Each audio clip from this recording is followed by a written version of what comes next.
छत्तीसगढ़ की राजधानी रायपुर के आरंग इलाके से होली के दिन हत्या का एक सनसनीखेज मामला सामने आया था, जहां मामूली विवाद ने ऐसा खूनी रूप लिया कि एक युवक को अपनी जान गंवानी पड़ी। पुलिस ने अब इस मामले में कार्रवाई करते हुए 7 आरोपियों सहित एक नाबालिग को गिरफ्तार किया है। पूरी घटना रायपुर ग्रामीण के आरंग थाना क्षेत्र की है।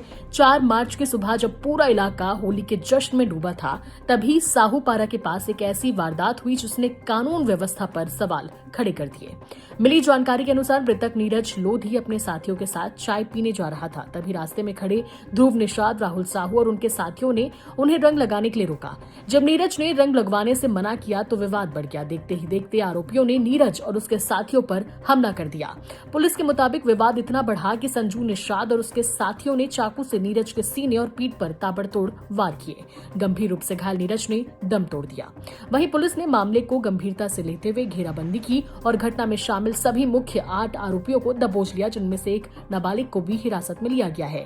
पुलिस ने आरोपियों के कब्जे से हत्या में इस्तेमाल किया गया चाकू और चूड़ा भी बरामद कर लिया है। फिलहाल सभी के खिलाफ बीएनएस की विभिन्न धाराओं के तहत मामला दर्ज कर जेल भेजने की तैयारी की जा रही है।